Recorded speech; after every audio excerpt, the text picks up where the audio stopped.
Hello friends, this is Aarti. Welcome to my learning channel study class. कैसे हैं आप? उम्मीद है आप बहुत बहुत अच्छे से होंगे, बेहतर होंगे और आपकी स्टडी भी बहुत बेहतर चल रही होगी दोस्तों।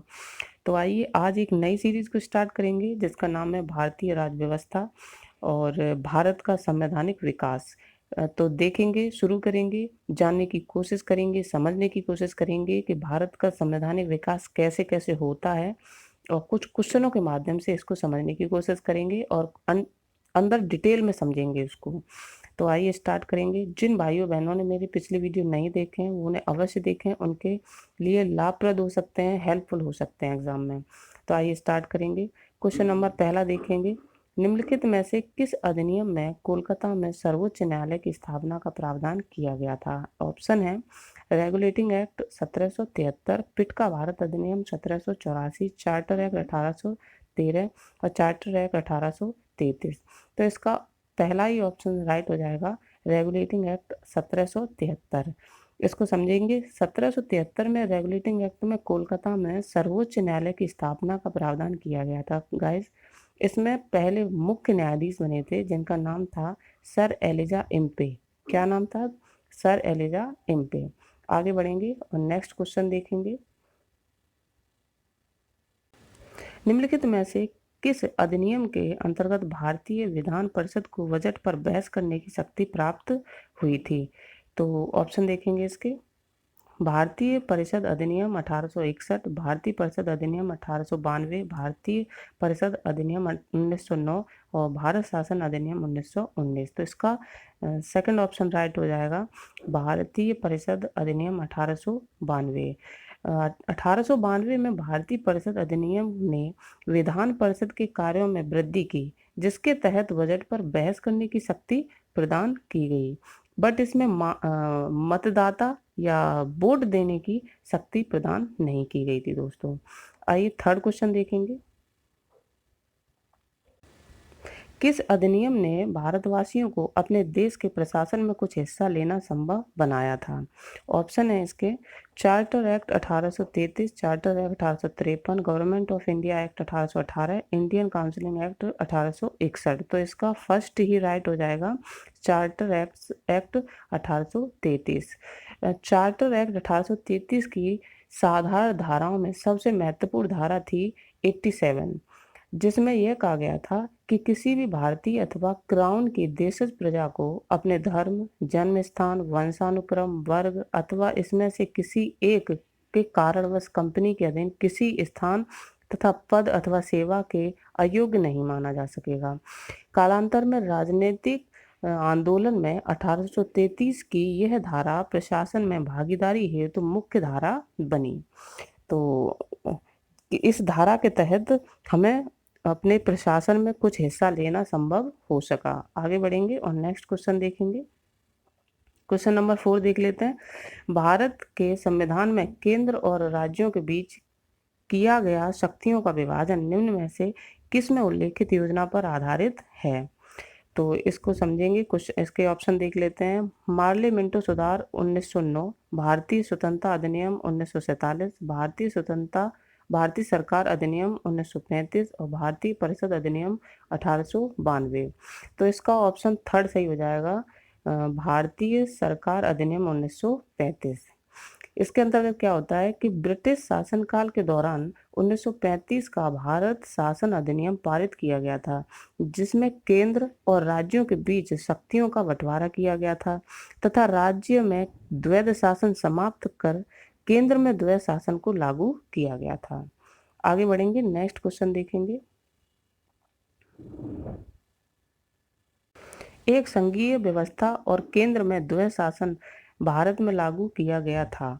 ऑप्शन है 1919 के अधिनियम द्वारा, 1909 के अधिनियम द्वारा, 1935 के अधिनियम द्वारा, उपरोक्त में से कोई नहीं। तो इसका ऑप्शन थर्ड ही राइट हो जाएगा, 1935 के अधिनियम द्वारा, जिस पे हम डिटेल पे अभी बात कर चुके हैं। नेक्स्ट क्वेश्चन देखेंगे। क्वेश्चन नंबर 6, केंद्र में द्वैध शासन किस अधिनियम के अंतर्गत स्थापित किया गया था? इसके ऑप्शन है 1909 के अधिनियम द्वारा, भारत सरकार अधिनियम 1919 द्वारा, भारत सरकार अधिनियम 1935 द्वारा और भारत स्वायत्तता अधिनियम 1947 द्वारा। इसका थर्ड राइट हो जाएगा भारत सरकार अधिनियम 1935 द्वारा। इसको समझेंगे। भारत सरकार अधिनियम 1935 के अंतर्गत केंद्र में द्वैध शासन, एक नए अखिल भारतीय संघ की स्थापना तथा प्रांतों में द्वैध शासन व्यवस्था को समाप्त करने का प्रावधान किया गया।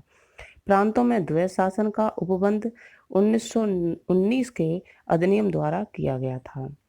आगे बढ़ेंगे, नेक्स्ट क्वेश्चन देखेंगे। क्वेश्चन नंबर 7 देखेंगे। निम्नलिखित में से किस एक अधिनियम ने भारत में संघीय शासन की व्यवस्था की? इसका ऑप्शन देखेंगे। भारत सरकार अधिनियम 1909, भारत सरकार अधिनियम 1919, भारत सरकार अधिनियम 1935 और भारत स्वाधीनता अधिनियम 1947। तो इसका ऑप्शन थर्ड इज राइट हो जाएगा, भारत सरकार अधिनियम 1935। इस पे हम चर्चा कर चुके हैं। नेक्स्ट क्वेश्चन देखेंगे। 1935 के अधिनियम द्वारा स्थापित संघ में आवश्यक शक्तियां किसको प्रदान की गई थीं? संघीय विधान पालिका को, प्रांतीय विधानमंडल को, गवर्नर जनरल को, प्रांतीय गवर्नरों को। तो इसका ऑप्शन फोर्थ सही हो जाएगा, सेकंड सी सही हो जाएगा। गवर्नर जनरल को किसको प्रदान की गई थी? गवर्नर को। तो 1935 के भारत सरकार अधिनियम द्वारा स्थापित होने वाले संघ में अवशिष्ट शक्तियां गवर्नर जनरल को प्रदान की गई थी। किसको की गई थी दोस्तों? गवर्नर जनरल को। आगे बढ़ेंगे, क्वेश्चन नंबर 9 देख लेंगे। निम्नलिखित अधिनियमों में से किस अधिनियम के फलस्वरूप बर्मा भारत से अलग हुआ? वह कौन सा अधिनियम था जिसके तहत बर्मा को भारत से अलग किया गया था? Indian counselling act 1909, government of India act 1919, government of India act 1935, Indian independence act 1947। तो इसका थर्ड ऑप्शन राइट हो जाएगा, government of India act 1935। Government of India act 1935 के प्रावधानों के अनुरूप 1937 में बर्मा को भारत से अलग किया गया। कब किया गया? 1937 में। तो आगे बढ़ेंगे, किसके तहत किया गया था? 1935 के तहत किया गया था, 1937 में किया गया था। नेक्स्ट क्वेश्चन देखेंगे। एक निर्वाचित संविधान सभा द्वारा भारत के संविधान का निर्माण करने का प्रस्ताव किया गया था, तो कौन था जिसके तहत किया गया था? कुछ ऑप्शन है, साइमन कमीशन द्वारा, भारत सरकार अधिनियम 1935 द्वारा, क्रिप्स मिशन द्वारा या ब्रिटिश कैबिनेट डेलीगेशन द्वारा। तो इसका ऑप्शन थर्ड सही हो जाएगा, क्रिप्स मिशन द्वारा। एक निर्वाचित संविधान सभा द्वारा भारत के संविधान का निर्माण करने द्वितीय विश्व के समाप्त होने के पश्चात, मतलब है संविधान का निर्माण करने का प्रस्ताव सर्वप्रथम क्रिप्स मिशन 1942 में किया गया था। कब किया गया था? 1942 में। नेक्स्ट क्वेश्चन देखेंगे, क्वेश्चन नंबर 11। भारतीय संविधान सभा का गठन किया गया था। कब किया गया था? भारत सरकार अधिनियम 1935 के अंतर्गत, क्रिप्स योजना 1942 के अंतर्गत, कैबिनेट मिशन योजना 1946 के अंतर्गत, भारतीय स्वतंत्रता अधिनियम 1947 के अंतर्गत। तो इसका ऑप्शन थर्ड सही हो जाएगा, कैबिनेट मिशन योजना 1946 के अंतर्गत। भारतीय संविधान सभा का प्रतिनिधित्व निर्वाचन के आधार पर गठन कैबिनेट मिशन योजना 1946 के अंतर्गत किया गया था। आगे बढ़ेंगे, नेक्स्ट क्वेश्चन देखेंगे। Question number 12। 1946 में निर्मित अंतरिम सरकार में कार्यपालिका का परिषद के उपसभापति थे। कौन बने थे उपसभापति? Jawaharlal Nehru, doctor S Radhakrishnan, doctor Rajendra Prasad और श्री राजगोपालाचारी। तो इसका ऑप्शन फर्स्ट ही राइट हो जाएगा, जवाहरलाल नेहरू। कौन बने थे दोस्तों? जवाहरलाल नेहरू। 24 अगस्त 1946 को अंतरिम राष्ट्रीय सरकार की घोषणा इस व्यवस्था के साथ की गई कि अंतरिम सरकार 2 सितंबर 1946 को कार्यभार संभालेगी। वायसराय इसमें कार्यपालिका परिषद के पदेन अध्यक्ष थे तथा जवाहरलाल नेहरू को उपाध्यक्ष या उपसभापति बनाया गया था। आगे देखेंगे, नेक्स्ट क्वेश्चन देखेंगे। निम्नलिखित में से कौन अगस्त 1946 ईस्वी में गठित प्रथम अंतरिम राष्ट्रीय सरकार का सदस्य नहीं था? तो कौन नहीं बना था? सी राजगोपालाचारी, एस राधाकृष्णन, राजेंद्र प्रसाद और जगजीवन राम। तो इसका ऑप्शन सेकंड सही हो जाएगा, डॉक्टर एस राधाकृष्णन। ये नहीं बने थे। क्यों नहीं बने थे? तो कैबिनेट मिशन योजना के आधार पर 24 अगस्त 1946 की घोषणा के तहत नवनिर्वाचित संविधान सभा से 2 सितंबर 1946 को भारत की अंतरिम सरकार का गठन किया गया था। इसमें सी राजगोपालाचारी शिक्षा मंत्री बने थे, डॉक्टर राजेंद्र प्रसाद खाद्य एवं कृषि मंत्री बने थे और जगजीवन राम श्रम मंत्री बने थे, जबकि एस राधाकृष्णन का इसमें कोई रोल नहीं था, इनकी कोई सदस्यता नहीं थी। तो आगे बढ़ेंगे और नेक्स्ट क्वेश्चन देखेंगे। भारत के लिए संविधान की रचना हेतु संविधान सभा का विचार निम्नलिखित में से सर्वप्रथम किसने प्रस्तुत किया था? गदर पार्टी ने, कांग्रेस पार्टी ने, मुस्लिम लीग ने या सर्वदलीय सम्मेलन में? तो इसमें ये ऑप्शन गलत हो गया है। यहाँ पे स्वराज पार्टी होना चाहिए था।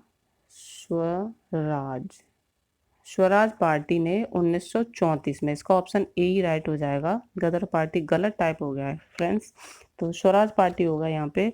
स्वराज पार्टी ने 1934 में इसको पारित किया था।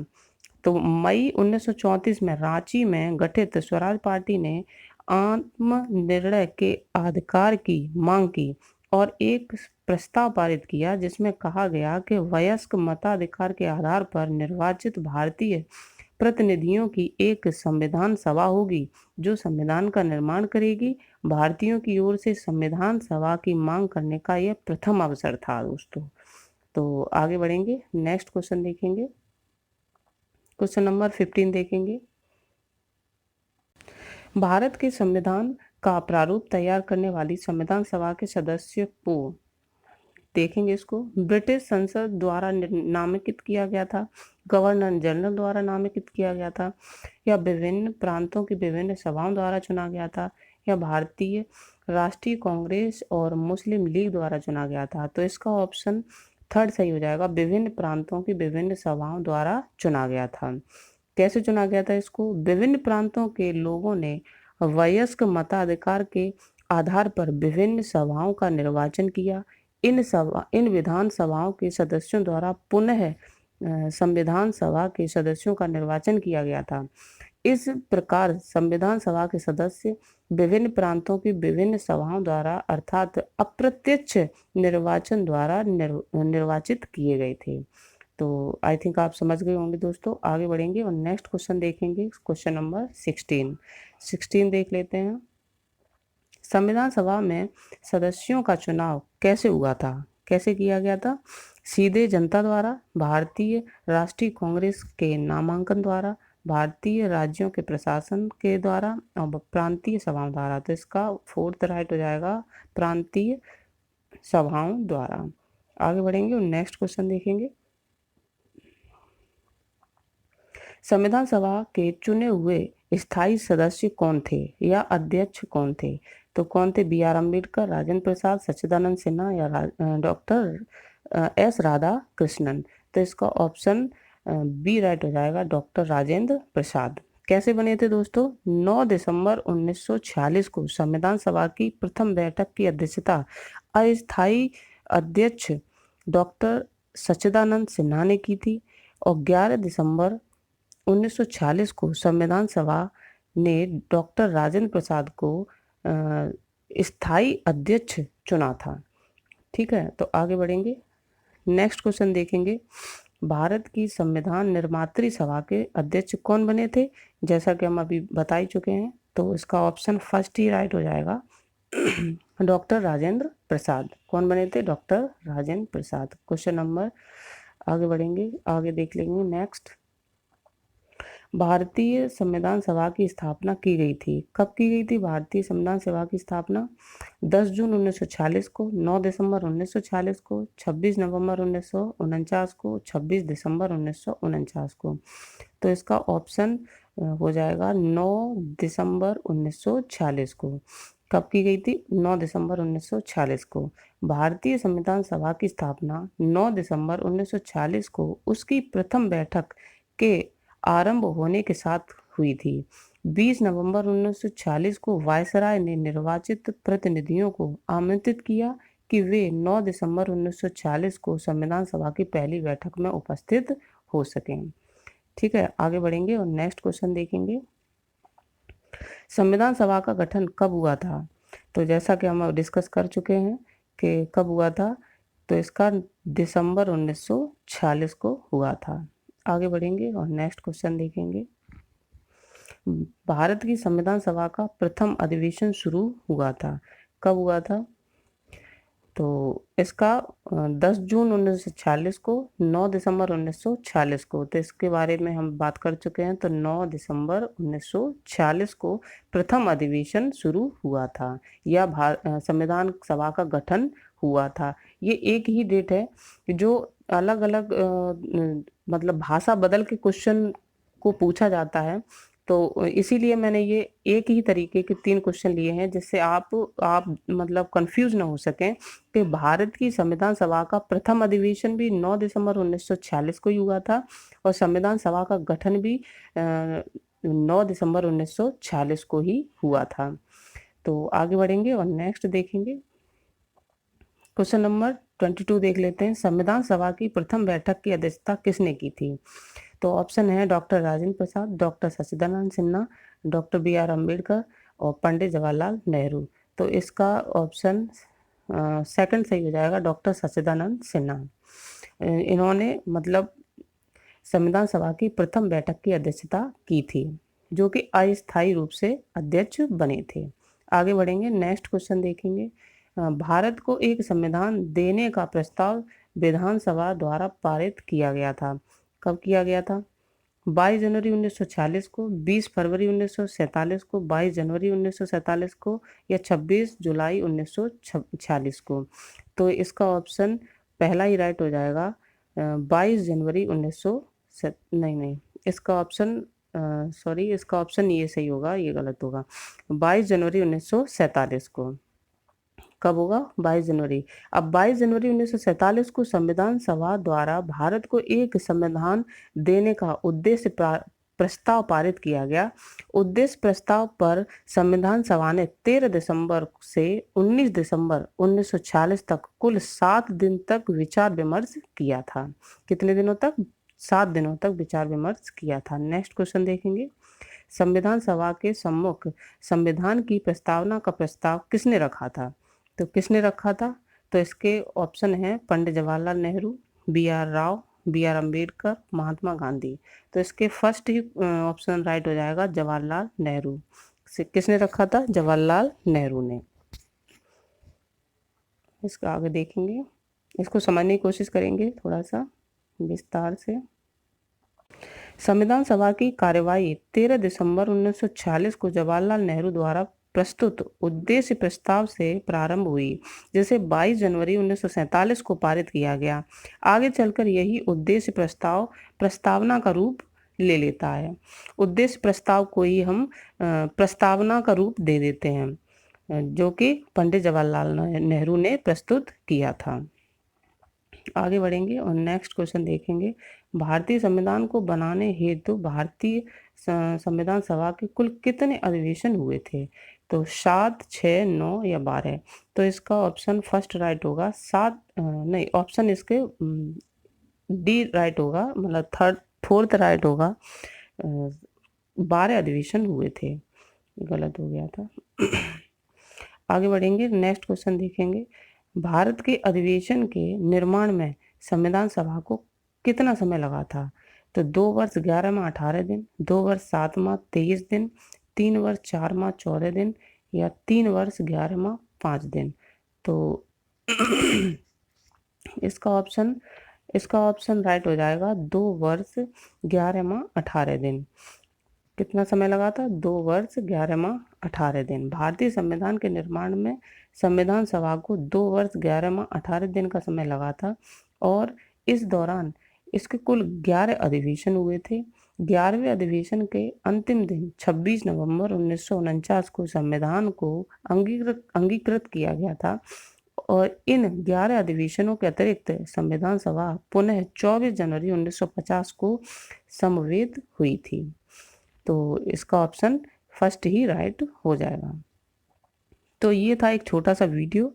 आई थिंक आप राज्य व्यवस्था को बहुत अच्छे से समझ पाए होंगे और मेरे साथ जुड़े रहिए। इस सीरीज़ को मैं आगे ऐसे ही बढ़ाऊंगी और आप मेरे साथ बने रहिएगा। अगर वीडियो आपको पसंद आया हो तो लाइक, सब्सक्राइब और कमेंट करना ना भूलें। Thank you so much.